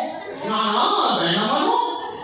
ये तू मान चाहे मत मान, ये ले जा है तो है। हेलो, तो जो कहता मैं ना मानू मैं जहाज मानूंगा तो कुदरत की आदमी है। ऐसे बड़े मिलते हैं राइट साहब। तो मौका मिले तो किधर रहना चाहिए? इधर कि उधर? किधर? हम रखते हैं किधर? किधर? इधर रहना चाहिए। आरसीएम अगर करेंगे 5 साल 20 साल आरसीएम करेंगे तो नई नई कार की प्लानिंग करेंगे, प्लेन की प्लानिंग करेंगे, प्लेन खरीदने की प्लानिंग तो मैं बात कर रहा हूँ। क्योंकि 2037 तक जो सर्वे आया हुआ है भाई साहब, वो सर्वे ये कह रहा है कि आज जो लग जाएगा और तेज नहीं उड़ेगा, नहीं चलता भी रहेगा, चलता भी नहीं अगर धीरे धीरे टहलता भी रहेगा तो वो बंदा भी करोड़पति बन जाएगा। और आज आप इस मीटिंग में बैठ चुके हैं, अगर 2037 तक टहलते भी रहेंगे आरसीएम में तो अगला करोड़पति का नंबर आपका है। यहाँ पे बैठे सारे लोग करोड़पति बनेंगे, सारे लोग करोड़पति बनेंगे। Thank you. तो आरसीएम करेंगे तो नई नई कार आएगी, प्लेन आएगा, करोड़पति बनेंगे, नए रोजगार देने वाले बनेंगे। 60 साल की उम्र में भी आप रोजगार देने वाले बनेंगे। अरे ले आइए, फरीदाबाद में कितने बेरोजगार लोग हैं, ले आइए जेपी मॉल से मिलवाइए। 1 दिन के अंदर 3 घंटे के अंदर रोजगार दे देंगे। 3 लाख लोगों को ले आइए। अरे यही करना पड़ेगा कि ज्वाइनिंग लगाना पड़ेगा। 10 20 30 25 50 हजार रुपए खर्चा करके सब ज्वाइनिंग लगा के रोजगार दे दिया जाएगा। यहाँ तो रोजगार की कमी नहीं है, आरसीएम में ले आओ, लाखों लोगों को हम रोजगार दे देते हैं। राइट ना? तो 60 साल की उम्र में भी आप रोजगार देने वाले बनेंगे। और आरसीएम नहीं करेंगे तो ये करेंगे, पुरानी वाली मोटरसाइकिल बेच के नई वाली मोटरसाइकिल की प्लानिंग करेंगे। अनएम्प्लॉयमेंट होगा, बेरोजगारी होगी। हाँ, रोजगार के नए नए तरीके खोजेंगे। मौका मिले तो किधर रहना चाहिए? इधर। ओके, अब देखिए ये इसकी लास्ट स्लाइड है। आरसीएम करेंगे 5 साल 20 साल तो आपके बच्चे बड़े बड़े स्कूल में, बड़े बड़े कॉन्वेंट में पढ़ेंगे, विदेश में पढ़ेंगे। आरसीएम करेंगे तो ऐसे ऐसे आपके पास बंगले होंगे। आरसीएम करेंगे तो आपके पास बड़े बड़े स्टेज पे रिस्पेक्ट होगा, सम्मान मिलेगा। आरसीएम करेंगे तो 7 पीढ़ियों की सुरक्षा मिलेगी। आपके बाद ये बिजनेस आपकी पत्नी को, बच्चे को, बच्चे से बच्चे को आपको ट्रांसफर होगा। आरसीएम करेंगे तो इस तरह से परिवार बुढ़ापे में भी आपके साथ रहेगा। 60 साल की उम्र में भी गलती से यदि कर देंगे रात को 2 बजे तो बहुरिया, बहू समझते हैं ना, बहू रात को 2 बजे भी पानी ला करके देगी कि बाबा जी अटक तो लिया। क्योंकि उसको पता है कि महीने का 20-30 रुपया आता है। अगर ये बुढ़ा नहीं समझ गया तो कहीं आईडी दूसरे को ट्रांसफर करा दे। इसलिए वो क्या करेगी, रात को भी गर्म पानी उसमें तुलसी डाल के आपको देगी, पिलाएगी। अगर 3 बहुएं हैं तो तीनों बहुएं बारी बारी आकर के सासू अम्मा का पैर दबाएंगी। आरसीएम करेंगे तो एक दबा के जाएगी, दूसरी आएगी तो अम्मा जी कहेंगी कि अरे रहने दो, बड़ी वाले ने बहुत सेवा किया। अरे हम आपके नहीं हैं क्या? हमारा कोई धर्म है कि नहीं? हम भी दबाएंगे, वो दबाएगी। तीसरी आएगी, अरे रहने दो, दोस्तों ने बहुत सेवा किया। मतलब हम आपके पराए हैं क्या? हम फेंके हुए आए हुए हैं क्या?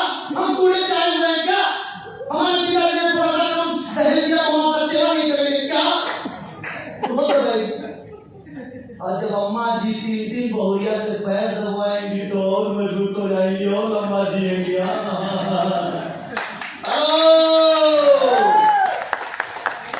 आश्रम करेंगे तो 60 साल की उम्र में ये आप होंगे, ये आपकी मैडम होगी, ये आपका बेटा होगा, ये आपकी बहू होगी, और ये नाती पनाती सनाती आपके साथ होंगे, परिवार साथ होगा, संस्कार होगा, शानदार बंगले होंगे, अच्छी शिक्षा होगी, बैंक बैलेंस होगा, सम्मान होगा, सुरक्षा होगा, सफल लाइफ होगी। और आपसे हम नहीं करेंगे,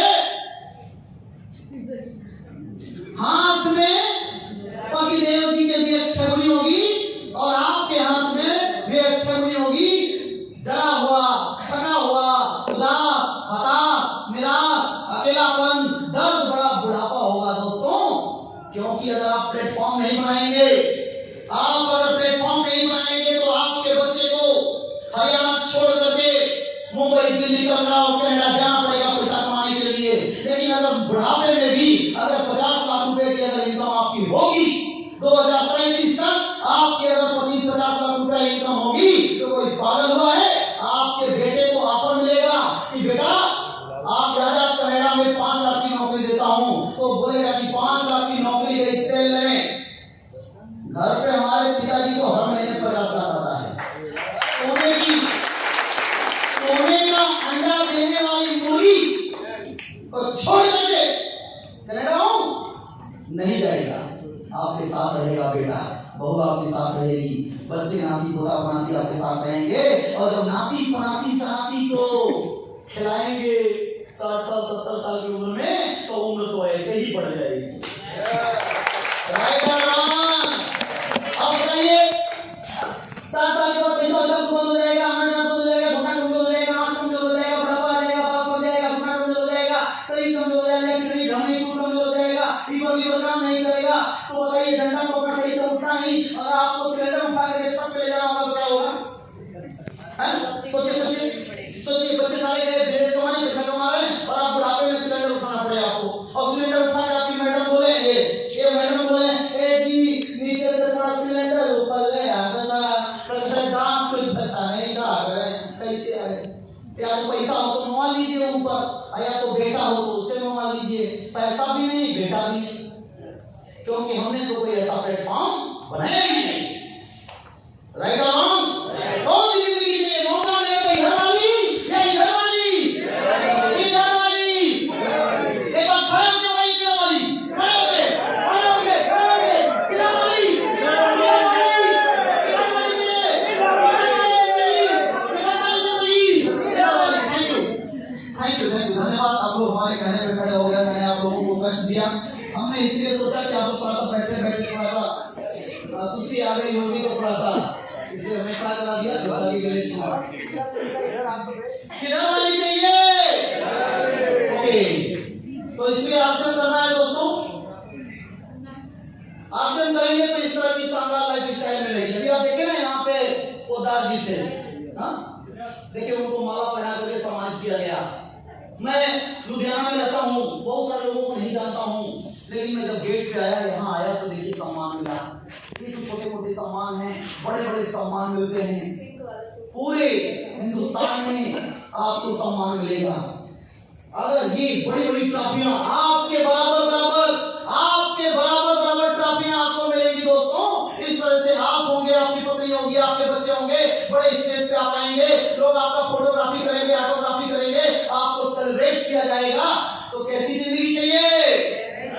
ऐसी चाहिए? आइए अब समझते हैं इसको। आपने भी समझा क्या है आश्रम, क्यों करना है आश्रम, राइट सर? अब टॉपिक लास्ट है, हाउ टू डू आश्रम, कैसे करें आश्रम, राइट सर? बहुत सारे लोग मीटिंग अटेंड कर लेते हैं, सब कुछ कर लेते हैं, लेकिन उनको समझ नहीं आता कि करना क्या है, करें कैसे, राइट? देखना चाहेंगे तो आश्रम करने के लिए थोड़ा सा ध्यान दीजिएगा, नोट कर सकते हैं, नोट करिए इसको। 10 की आप सक्सेस इन आश्रम। आश्रम में सफल होने के लिए 10 तरीके हैं। इसको यदि आप अप्लाई करेंगे और इसको यदि आप अपने बिजनेस में इन्वॉल्व करेंगे, ये काम करेंगे, तो आप सफल हो जाएंगे। आप फाइनेंशियल और टाइम फ्रीडम आपको मिल जाएगी, और दुनिया में जो भी चीज आप चाहते हैं वो आपको मिल जाएगी। आरसीएम में हैं, बस आपको क्या करना है, उन्हें एक्शन में लेना है। तो पहला काम क्या करना है, नोट करें, ध्यान दें। First power of the day, power of the first day. पहला पॉइंट है power of the first day. जैसे ये महीने का 10 तारीख है, अक्टूबर महीना चल रहा है, अगला महीना कौन सा आएगा, नवंबर। आपको इसमें आईडी बनवा लेना है, ज्वाइन हो जाना है। ज्वाइन होने के बाद 1 तारीख को ही, 10 तारीख आज है, अगर इस महीने आप नहीं बैठे हैं तो आज ही मान लीजिएगा मीटिंग खत्म होने के बाद कि आज 1 तारीख है, क्योंकि अभी भी 20 दिन बाकी है। तो आप क्या करना है, सेट योर बिजनेस टारगेट। अपने बिजनेस का टारगेट बनाना है कि मुझे कितना बिजनेस करना है, और बिजनेस का टारगेट पूरा करने के लिए अपने इनकम का टारगेट बनाना है। अपने बिजनेस का टारगेट, अपने इनकम का टारगेट बनाना है। Counselling with your upline. Upline का मतलब जो आपको यहाँ पे लाया है, जो आपको यहाँ पे लाया है वो आपका अपलाइन है, और उनसे अगर बात समझ में ना आए तो उनके ऊपर बड़े सारे सीनियर लोग हैं, उनसे भी समझ लेना है, राइट। तो जो आपको लाया है हो सकता है वो नया हो, हाँ, तो और ऊपर भी बढ़कर के इसको समझ लेना है। तो इस तरीके से आपको अपने अपलाइन के साथ काउंसलिंग करना है, बैठकर डिस्कस करना है कि सर आप ज्वाइन तो मैं हो गया, इसमें सफलता कैसे आएगी। तो आपके बिजनेस का सेट करेंगे, आपका इनकम टारगेट सेट करेंगे, तो इसको बैठ करके अपने अपलाइन से समझ लीजिएगा। तो ये पहला काम है, इसको करेंगे तो आप आगे बढ़ जाएंगे। इसके बाद second, power of vital level. हमारे सिस्टम में जैसे कि आप जानते हैं पुलिस विभाग होता है, पुलिस विभाग में कांस्टेबल भी होते हैं, सिपाही भी होते हैं, चौकीदार भी होते हैं, चौकी इंचार्ज भी होते हैं ना, हवलदार भी होते हैं, इंस्पेक्टर भी होते हैं, सीओ भी होते हैं, सब लोग होते हैं, एसपी भी होते हैं। उसी तरह एक लेवल होता है, उसी तरह आरसीएम बिजनेस में भी एक लेवल है, beginner, starter, opener, eagle, runner, winner. Power of vital level, इसके ऊपर आते हैं तो मिलता है स्टार, रॉयल्टी, ये सब मिलता है। तो आप हर महीने अपने टीम में टारगेट लीजिए कि beginner, starter, opener, new beginner, starter, opener लाना है, अपने टीम में नए लाना है। वो कैसे होगा, अपने सीनियर अपलाइन के साथ बैठिएगा, कितने बिजनेस पे होगा, कितना परसेंटेज बनेगा, कितनी इनकम आएगी। तो अगर उसमें बहुत ज्यादा गहराई में घुसूंगा तो लंबा समय जाएगा, राइट। तो इस तरह से आपको ये करना है, इसमें ताकत लगानी है। और आप बिगिनर बन गए, स्टार्टर बन गए, तो स्टार्टर बन गए तो ओपनर के लिए फाइट करिए, ओपनर बन गए तो आप ईगल के लिए फाइट करिए, ईगल बन गए तो रनर बन गए, विनर के लिए एक कदम हमेशा हर महीने आगे बढ़ने का प्रयास करिए। क्योंकि हमें से बहुत सारे लोग ईगल, रनर, ओपनर बनने के बाद अलसा जाते हैं। कुछ लोगों को ये हो जाता है कि अगर मैं तो ईगल हो गया। अब जिस व्यक्ति के माध्यम से, जिनके बताए हुए दिशा निर्देश पे ईगल बने, जब वो कुछ और समझाता है कि भाई साहब ईगल बन गए हो, रनर कैसे बनना है, तो मालूम क्या कहते हैं, साहब टेंशन मत लो, अब हम खुद ही कर लेंगे। ओवर माइंड हो गए।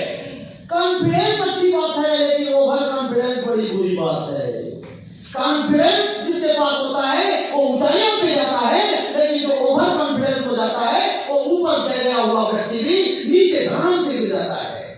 तो कभी भी ईगो को नहीं आने देना है। ये beginner, starter, opener, eagle, runner, ये सब एक पड़ाव है। मंजिल तो डायमंड है, मंजिल तो डायमंड है। डायमंड क्या है, डायमंड पे जाने पर 1 महीने की इनकम 25 लाख रुपया महीना आती है।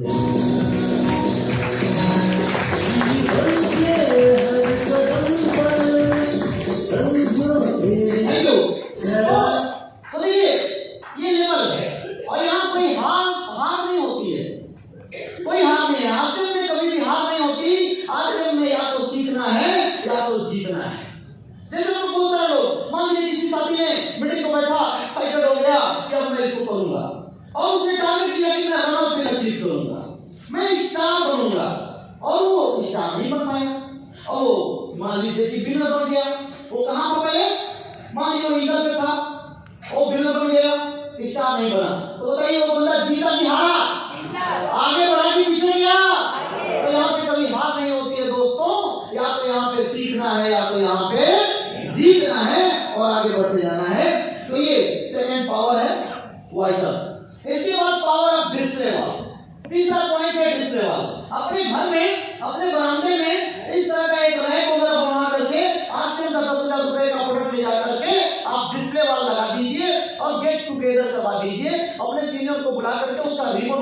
कटवा दीजिए और कटवा करके उद्घाटन करवा दीजिए। आपसे तो कुछ पकौड़े वकौड़े प्रोडक्ट वगैरह बना करके वो आपकी अपलाइन आपको अच्छा गाइड कर देगी जो करीबी अपलाइन है, और उद्घाटन करवा दीजिए, रिबन करवा दीजिए अपलाइन से, और 10-20 लोगों को बुला लीजिए। आपकी अपलाइन आएगा, सब 20 लोगों को समझाएगा, 10 बंदे की ज्वाइनिंग हो जाएगी, 10 बंदे सामान ले जाएंगे, 10-20 हजार का सामान बिक जाएगा, उधर से भी पैसा आ जाएगा और नेटवर्क भी बन जाएगा। इसे डिस्प्ले वॉल बोलते हैं, राइट सर? तो ये डिस्प्ले वॉल प्रोसेस है, इसका पर लंबा है, इसको आप समझ लीजिएगा सीनियर अपलाइन से। तो ये तीसरा पावर है। अगर अपनी दुकान अपनों के लिए अपनी गली में खोले, मोहल्ले में खोले तो इसका बड़ा लाभ मिलेगा, आपका बिजनेस बहुत तेजी से ऊपर चला जाएगा। चौथा पॉइंट है पावर ऑफ डायमंड क्लब।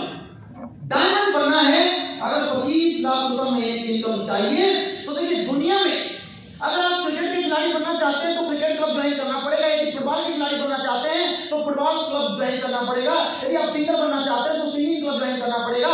उसी तरीके से यदि आरसीएम में आप डायमंड बनना चाहते हैं तो डायमंड क्लब ज्वाइन करना पड़ेगा।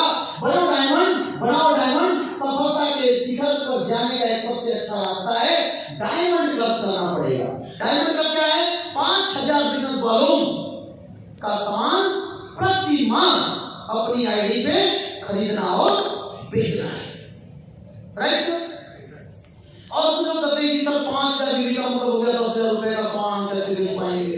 तो देखिए हमारे बीच में एक साथी हैं, सर एक मिनट आइए, रजिंदर सर, रजिंदर जी एक मिनट आइए, दोनों हाथ ऊपर करके दिखाइए सर। सर पिछले महीने आपने कितने का माल बेचा है? 40,000 बीवी के माल, बीवी का 40,000 बीवी का सामान इन्होंने देखा है।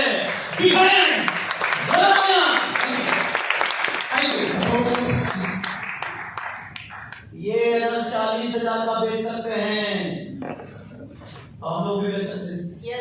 80,000 रुपए का सामान इन्होंने बेचा था। हम तो एक डायमंड क्लब की बात कर रहे हैं, 5,000 बीवी, इन्होंने तो एक महीने में 8 डायमंड क्लब कर दिया। 8 डायमंड क्लब, कितना? 8। तो देखिए आदमी अगर ठान ले तो कुछ भी हो सकता है, राइट और रॉन्ग? ठानने से कुछ भी हो सकता है। तो डायमंड क्लब करिए हर महीने डायमंड क्लब करना है। पांचवा पॉइंट है power of zoom meeting. Zoom meeting जैसे फिजिकल मीटिंग हो रही है ना, इसे फिजिकल मीटिंग बोलते हैं। तो डिजिटल मीटिंग, ऑनलाइन मीटिंग होती हैं, आप भी करिए। जैसे कि सुबह 6 बजे से लेकर 7:30 बजे तक पीसी सर के साथ एक जूम मीटिंग चल रही है, उसमें एक्सरसाइज वगैरह, मेंटल वगैरह सब कुछ करवाया जा रहा है माइंड को करने के लिए। बच्चों के लिए 5 से 6 बजे का एक प्रोग्राम हो रहा है। हम लोगों के ग्रेड ग्रुप आदरणीय डी कुमार सर अभी हर हफ्ते जूम पे 1000 लोगों पे प्रोग्राम करने जा रहे हैं। हमारे गुरुदेव आदरणीय अजय दुबे सर बीच में प्रोग्राम देते रहते हैं, जूम मीटिंग पे ऑनलाइन प्रोग्राम देते रहते हैं। तो थोड़ा सा जूम जो है, जिसके टीम में मचेगी जूम की धूम, उसका बिजनेस कर जाएगा बूम बूम बूम।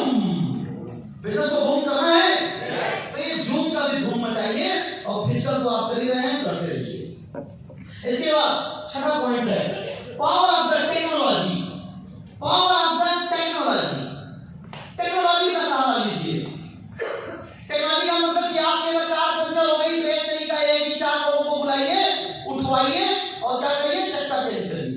और दूसरा तरीका क्या है, एक पतला दुबला सा आदमी आएगा, जैक लेकर के आएगा और उसको उठाएगा और चक्के को चेंज कर दीजिए। कौन सा आसान है? 4 लोगों को बुला के कि एक वाला? तो टेक्नोलॉजी है वो। टेक्नोलॉजी का सहारा लीजिए, स्मार्टफोन का सहारा लीजिए, लैपटॉप का सहारा लीजिए, एक प्रोजेक्टर का सहारा लीजिए, वीडियो ऑडियो लोगों को दिखाइए। 8-8 हजार 10-10 हजार के प्रोजेक्टर आ रहे हैं, वीडियो दिखा करके प्लान दिखाइए। ये व्हाट्सएप और ये न्यू ब्रॉडकास्ट ग्रुप है, इसका सहारा लीजिए। टेक्नोलॉजी का सहारा लेकर के इस बिजनेस को आप बड़ा कर सकते हैं और पूरे हिंदुस्तान में आप इस बिजनेस को फैला सकते हैं, राइट सर? और आप लोग लकी हैं, भाग्यशाली हैं यहाँ पे जो भी लोग जेपी सर के टीम से हैं, कि जेपी सर टेक्नोलॉजी के मास्टर आदमी हैं। हेलो, यहाँ पे हमारे बीच में विशाल गुप्ता जी राइट अचीवर हैं, इनका क्या कहना? हाँ, ये तो छाए रहते हैं पूरा यूट्यूब पे, टेक्नोलॉजी के मास्टर हैं। जितने भी वैरायटी ऑफ टेक्निकल अचीवर हैं, स्टार अचीवर हैं, आज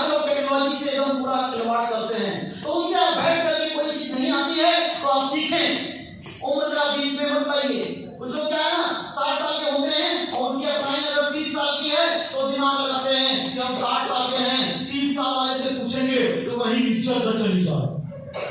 हेलो, इज्जत बेइज्जत को नहीं सोचना है, जहां से ज्ञान मिले वहां से सीख लेना है।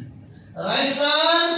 तो टेक्नोलॉजी पे काम करें। और सातवां 70 ऑफ सक्सेस, ध्यान दीजिए, ये बड़ा ही महत्वपूर्ण पॉइंट है, ध्यान से समझें। सबसे ज्यादा अगर लोग कामयाब हुए तो इस पॉइंट को पकड़ के हुए, और सबसे ज्यादा अगर लोग फेल हुए तो भी लोग इसी पॉइंट को पकड़ के फेल हुए। क्या ये point? Power of upline, power of, बोले सब लोग, power of upline, power of upline, power of upline. Upline का मतलब जिसने आपको इसमें ज्वाइन कराया है, एक्टिव, ग्रोइंग, इफेक्टिव और फास्टेस्ट चलने वाली अपलाइन को फॉलो करिए। कभी कभी कुछ लोग गड़बड़ क्या करते हैं ना, कि अपलाइन को ही समझाने लगते हैं। अपलाइन कहती है 2 प्लांट डेली दिखाओ, तो कहते हैं सर 2 प्लांट में इसलिए नहीं दिखा सकता क्योंकि मेरी बकरी ने बच्चा दिया है। अपलाइन कहती है कि 2 प्लांट डेली दिखाओ, तो कहते हैं सर 2 प्लांट में इसलिए डेली नहीं दिखा सकता क्योंकि ठंडी का महीना है, गर्मी आने दो, गर्मी का महीना है, ठंडी आने दो, बरसात आने दो, ये मौसम खराब है, वो मौसम खराब है, अभी तो शादी है, ब्याह है, पार्टी है, ये वो देश भर की बातें करते हैं और अपलाइन को ही समझा देते हैं, देश भर का बहाना बता देते हैं अपलाइन को। तो अपलाइन कहती है प्रभु जैसे करना है वैसे ही करो। हाँ, तो कृपा करके हनुमान बनिए। हनुमान क्या बनना है? हनुमान जी बनिए। भगवान विष्णु के 2 अवतार हुए, बहुत सारे अवतार हुए, मनुष्य रूप में 2 अवतार लिए, और 2 अवतार सब लोग जानते हैं, एक राम का और एक श्री कृष्ण का। हुआ ना? राम का जब अवतार लिए तो उनके बहुत बड़े भक्त थे, कौन? हनुमान जी। और जब कृष्ण का अवतार लिए तो उनके बहुत बड़े भक्त थे, अर्जुन। लेकिन दोस्तों इतिहास गवाह है कि अर्जुन की मंदिर नहीं बनी, लेकिन हनुमान जी की मंदिर, हनुमान जी की मंदिर भगवान राम से ज्यादा बनी। कारण क्या था? भक्त वो भी थे, राम जी हनुमान जी को बोलते थे कि हनुमान संजीवनी बूटी लाना है, तो हनुमान ये कभी नहीं बोले कि इतना दूध हवागी हम कैसे खा पाएंगे। हनुमान जी कहते थे yes sir I will go. कुछ लोग सोच रहे हनुमान जी इंग्लिश कहाँ बोलते थे यार। जब अंग्रेजी का परीक्षा होता है, इंग्लिश का जब परीक्षा होता है, तो आधा किलो मिठाई लेकर के हनुमान जी के मंदिर पहुंच के कहते हैं भगवान 80 नंबर दे देना। उस समय हनुमान जी को अंग्रेजी आती है? मतलब आपका जब मतलब रहेगा तो उनको अंग्रेजी आएगी, और इसे अंग्रेजी नहीं आती है? आती है। तो हनुमान जी जब भी वो कहते थे कि हनुमान संजीवनी बूटी लाना है, तो कहते थे यस सर, सीता का पता लगाना है, यस सर, भरत से साथ में मिलकर आना है, यस सर, हमसे पहले जाकर के हमारी सूचना आने का भरत जी को देना है, यस सर। वो यस सर बोलते थे, इसलिए भगवान से भी ज्यादा मंदिर भक्त की बनी। लेकिन अर्जुन से जब कहते थे कि अर्जुन बाण चलाओ, यही कुरुक्षेत्र की घटना है, हरियाणा, कहते थे अर्जुन बाण चलाओ, कहते थे प्रभु सामने पितामह खड़े हैं, उनकी गोद में मैं खेला हूं, उन पे बाण मारूं? कहते थे कि मार, और नहीं तो तेरा भीम भैया गयो मार डालेंगे पितामह भीम को। तब भीम को बचाना है, तब बाण चलाते थे। तो कहते थे बाण चलाओ, तो कहते थे कि अरे सामने तो गुरु द्रोण खड़े हैं, अरे उन्होंने ही तो मुझे धनुष पकड़ना सिखाया है, गुरुवर के ऊपर बाण चलाऊं?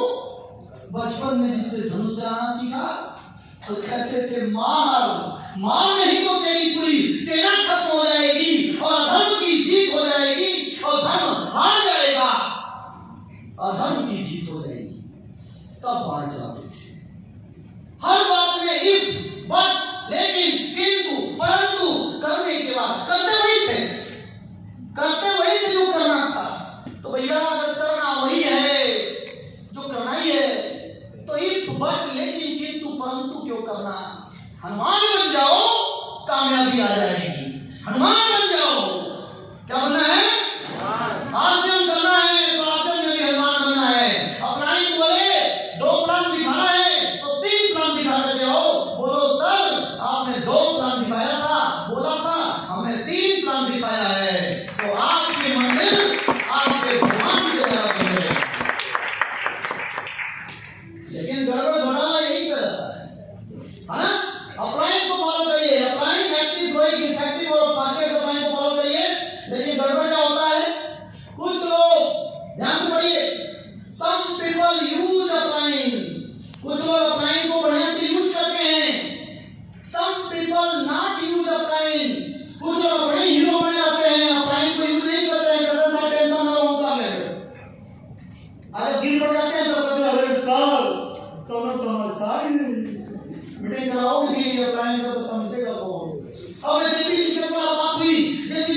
मैं आपको बता रहा हूँ, समझा रहा हूँ, थर्ड पार्टी बन गया हूँ।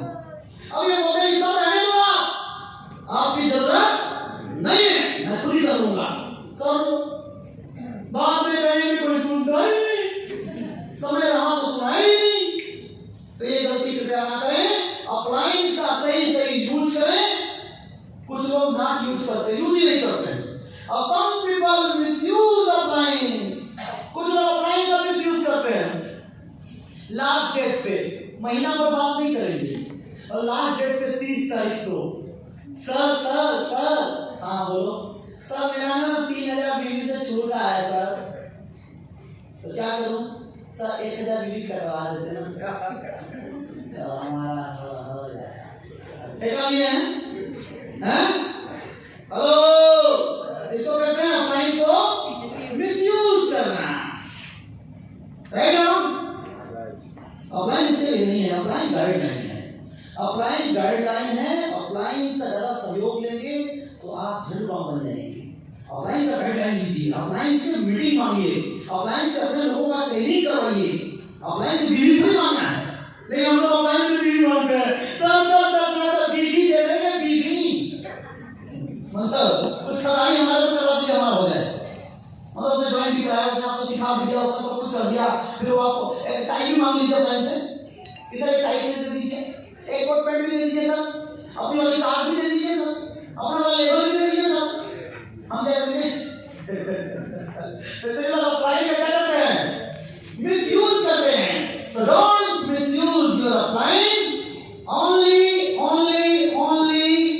right concept, use your upline.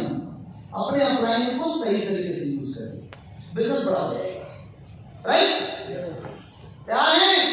क्योंकि अपलाइन का मतलब जिसने आपको बिजनेस में लाया है, हो सकता है कि वो उस तरफ ऊपर ना हो पा रहा हो, ना कर पा रहा हो, तो उसके ऊपर भी आप बढ़ सकते हैं। ये सारे लोग अपलाइन। बहुत लोग कहते हैं कि बिजनेस बड़ा कठिन है, पता नहीं क्या करना पड़ेगा। तो मैं एक ही बात कहता हूँ कि आरसीएम आपको करने के लिए क्या करना है? ऊपर आपकी अपलाइन होती है, और जो लोग नीचे जुड़ते हैं वो लोग डाउनलाइन होते हैं, और आप बीच में होते हैं। तो आपको क्या करना है? अपलाइन से पूछना है कैसे कैसे कैसे, और डाउनलाइन को बताना है ऐसे ऐसे ऐसे, और बीच में बनाना है पैसे पैसे पैसे। तो अपलाइन को सही तरीके से यूज करिए दोस्तों। इसके बाद आठवां काम है पावर ऑफ द नॉलेज। अपने नॉलेज को बढ़ाइए, बुकों के द्वारा, टेप के द्वारा, विज्ञान के द्वारा, ऑनलाइन ऑफलाइन अपलाइन। अपने अपलाइन से पूछिए कि कौन सी किताब पहले पढ़ें, कौन सी कैसेट पहले सुनें। अपने अपलाइन से पूछिए, जो आपके अपलाइन बताए वो किताब पहले पढ़िए, उसके बाद दूसरी किताब पढ़िए, उसके बाद तीसरी किताब पढ़िए। हम लोग तो अपने अपलाइन से पूछ करके ऑडियो वीडियो भी देखा करते थे, टेप सुना करते थे। तो ये यूज करिए। इसके बाद नवा है power of the working. Power of the working कैसे करना है, काम कैसे करना है?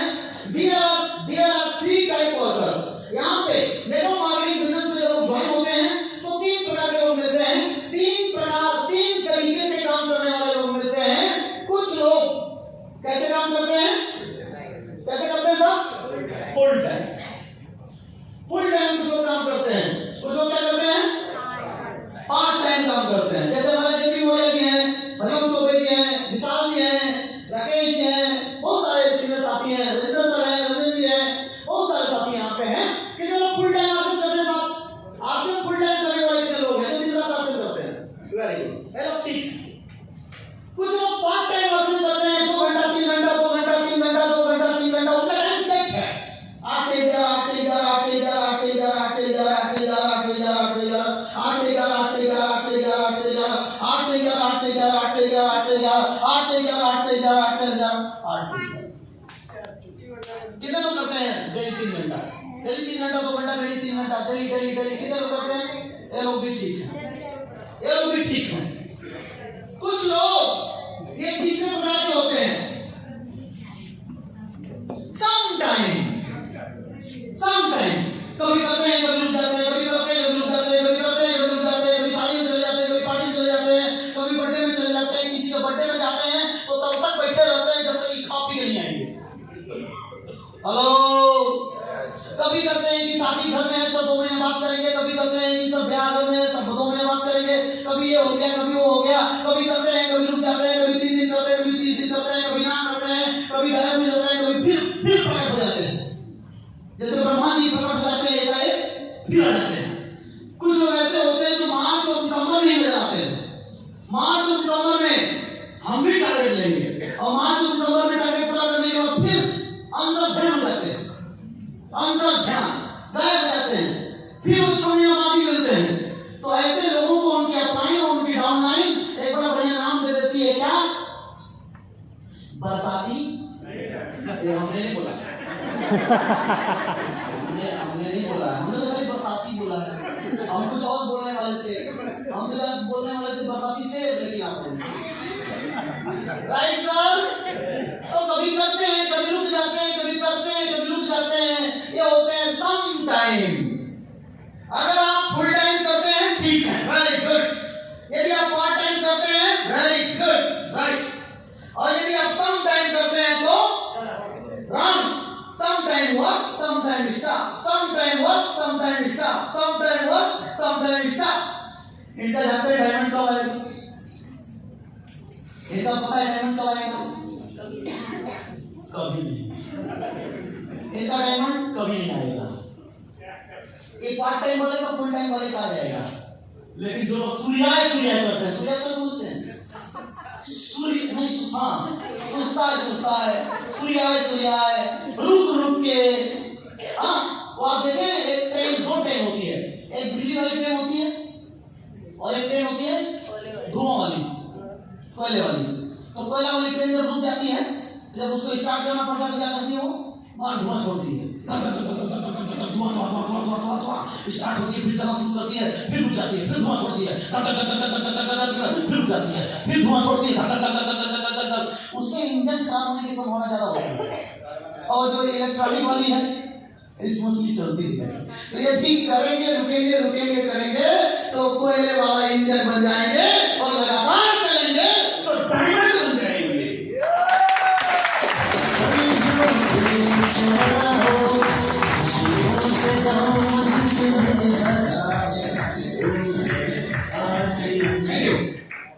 Next and last one. Sow the product and sow the plant daily. 10वां काम क्या करना है कामयाब होने के लिए? प्रोडक्ट, हमारे पास 800-900 प्रोडक्ट हैं। इन प्रोडक्टों को क्या करना है? देखिए लिखा हुआ है ना, लिखा है पावर ऑफ एसटीपी। एसटीपी का मतलब so the product, STP so the plant, STP लिखा है। So the product, so the plant, so the product, so the plant. कुछ लोग प्रोडक्ट तो दिखाते हैं, प्लांट नहीं दिखाते। प्रोडक्ट दिखाते हैं, प्लांट नहीं दिखाते। कुछ लोग प्लांट दिखाते हैं, प्रोडक्ट नहीं दिखाते। अगर आप प्लांट दिखाते हैं, प्रोडक्ट नहीं दिखाते हैं, तो आप वही फौजी हैं कि बंदूक लेके तो चले गए बॉर्डर पे, गोली बारूद नहीं ले गए। अगर आपका प्लान बंदूक है तो आपका प्रोडक्ट क्या है? गोला और बारूद है। कोई गोला बारूद और गोली लेके नहीं जाएंगे, बंदूक लेके चले जाएंगे और बॉर्डर पे खड़ा होकर बोलेंगे सुनो गोली नहीं है, मार देंगे। क्या सर? गोली नहीं है, मार देंगे। मारोगे नहीं मरोगे? क्या करेंगे? मारेंगे कि मरेंगे साहब? मरेंगे साहब। तो ये गलती नहीं करना है। कुछ लोग प्लान से समझ जाते हैं, कुछ लोग प्रोडक्ट से समझ जाते हैं, कुछ लोग प्रोडक्ट से समझ जाते हैं, कुछ लोग प्लान से समझ जाते हैं। तो गोला बारूद और बंदूक सब लेकर के जाना है। So the plan, so the product, so the plan, so the product, so the plan, so the product, so the plan, so the product, so the plan. Plan दिखाना है, प्रोडक्ट दिखाना है, प्लान दिखाना है, प्रोडक्ट दिखाना है, plan दिखाना है, प्रोडक्ट दिखाना है, प्लान दिखाना है, प्रोडक्ट दिखाना है, प्लान दिखाना है, प्रोडक्ट दिखाना है। और कभी-कभी सब पापड़ी 10 लोगों में कभी एक आध पैकेट खोल के खिला भी देना है। रिजल्ट भी आता होगा, रिजल्ट आता है, रिजल्ट आता है। कभी-कभी नमकीन का पैकेट खोल के खिला दिया करिए। लेकिन हम लोग क्या करते हैं मालूम है? ये देखो बड़ा बढ़िया बिस्किट आता है, रख लेते हैं। नमकीन भी आता है, रख लेते हैं। सोन पापड़ी भी आता है, रख लेते हैं। अचार भी आता है, रख लेते हैं। खाखा भी आता है, रख लेते हैं। गुलाब जामुन भी आता है, रख लेते हैं। तो गुलाब जामुन के नाम से पाउडर होता है, खिलाते कभी नहीं। थोड़ा कभी-कभी मैं नहीं कराऊंगा, डेली खिलाइए। कभी-कभी सैंपल पास करिए, राइट और रॉन्ग? और जहां जाइए उस अकॉर्डिंग स्थिति के अकॉर्डिंग प्रोडक्ट निकालिए। ध्यान रखिए, स्थिति के अकॉर्डिंग प्रोडक्ट निकालिए। जहां पे 4-5 छोटे बच्चे नहीं आने हैं, यानी समझ रहे हैं, उधर पंजाब में नहीं आने बोलते, नहीं आने, छोटे बच्चे होते, तो वहां पे जानबूझ करके इसको पापड़ी निकालिए और रख दीजिए, बिस्किट डालिए। तो वो बच्चा, ओ पापा कहेंगे ना अभी ऊपर अच्छा है, हमारे पास नहीं लेना है, लेकिन बच्चा कहेगा पापा यही खाएंगे पापा 3 बजे ठुमका मारेगा तो बिस्किट दो क्या हो गया ना काम? वहाँ प्लान काम नहीं आया, लेकिन वहाँ पे प्रोडक्ट काम आ गया, क्योंकि अपना जो आसियम का बिस्किट है प्योर आटे का है और राइस ब्रान तेल से बना हुआ बिस्किट है अपना जो बना हुआ है वो काम कर जाएगा और आपकी ज्वाइनिंग आ जाएगी। लेकिन थोड़ा सा टेक्निक लगाना पड़ेगा। अब जहाँ माताएं बहनें बैठी हुई है, लेडीज हैं, तो वहाँ पे क्या दिखाना है? क्या दिखाना है? लेडीज आइटम बताइए। अभी जानते हैं हमारे आश्रम में बहुत बड़ा प्रोग्राम हुआ है, वो स्क्रब बहुत ध्यान सुनिएगा, सब लोग स्क्रब थोड़ा जरूर मंगाइएगा। बहुत ही शानदार स्क्रब आया हुआ है जो मसाज करने के लिए उसके साथ क्रीम भी है। मैं आपको बताऊं कि ऐसा स्क्रब आज तक मैंने नहीं देखा। पहली बात तो ये कि बाहर के स्क्रब हम लोग रगड़ते हैं ना, तो ये दाग मतलब छिड़ा जाता है, रगड़ जाता है, और अपना जो स्क्रब है एकदम मुलायम है, माखन, और इसके बाद तो झाग भी छोड़ता है एकदम। मतलब मैं क्या बताऊं, जितनी तारीफ को रोकना कम है। और दोनों का जो सेट है मात्र 200-250 रुपए का, 200-250 रुपए सेट, पूरा सेट 205 रुपए का साहब, 205